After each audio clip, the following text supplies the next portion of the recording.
Sometimes scientific inquiry takes place in a lab, but today it arrives in a crate. I'm waiting for the truck to come with the crate on it, and it's a piece of an animal in there. Meet Theo Jansen, a modern-day Leonardo da Vinci, driven to create a new kind of nature. It's about 9 feet long and 3 feet wide, 3 feet high. It has been for 5-6 days with the customs because they couldn't figure out what it was. Hi, Pat. Hi. Is that your creation? That's right. Cool. Thank you for bringing it here. Yeah. People get children and they do it with certain organs, and you can also get children of the mind, and these are my children of the mind.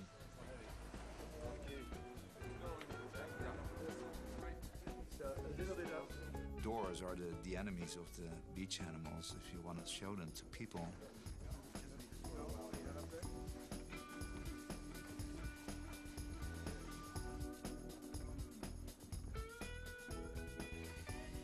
Well, I was so happy the crate had arrived that I didn't think of anything else anymore. So I forgot to prepare the lecture, and I realized that just half an hour before. So I started to panic a bit. I don't know what I'm doing, just preparing, think everything is ready, because I have some things to show which must work before this audience, you see. Otherwise you say, oh, here with that, nothing happens, then we have a problem with that.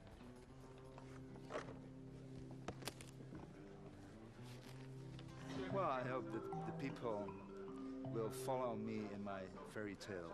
Theo Jansen, a Dutch artist who, to my mind, is a little bit like what a roboticist would be like if he were Leonardo da Vinci. Or, in some sense, what Leonardo da Vinci would be like if he lived 500 years later. Please welcome to the stage, Theo Jansen. Andrew, he insisted that I would take a beach animal with me. And this is a part of a beach animal called the Animaris percipiere rectus.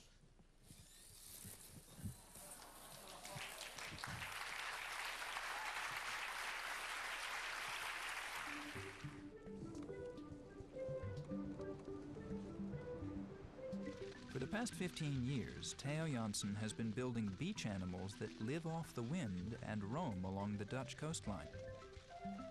But before they could learn to walk, Theo first had to develop their feet.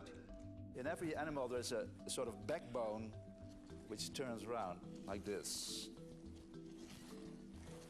Theo began with principles derived from nature and mechanics, but the proper proportions for the perfect legs and feet proved to be elusive, until they were revealed by duplicating evolution in an old Atari computer.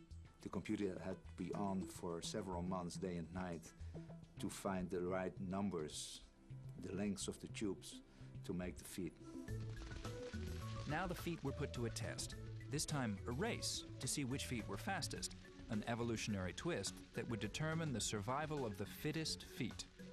For the selection, I have these walking races. So you put them on the beach, just blow them by the wind, and you see who is the fastest. And you can, from the winner, you can just copy the combination of tubes and put it in a dead animal who has lost the race. If you would continue that process, there would be an evolution on the beach. He's laying bare the very, very simplest processes. How do you get something to move along? That's wonderful. But I think it would take millions of years to get his beach machines to be truly thinking. While not yet able to think, Theo's beach animals still possess muscles and nerves. The air comes out and comes in a pump, then you have a sort of muscle. And the muscle is something which grows bigger or shorter on command. And the command is to be given by nerve cells. This is what I call a nerve cell. There are pistons in here which can close the tap or open it. And once you have nerves, it's easy to make a sort of network of nerves. And you can make a sort of brain.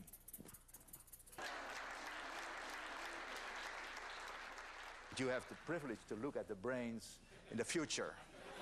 You see? Thank you very much.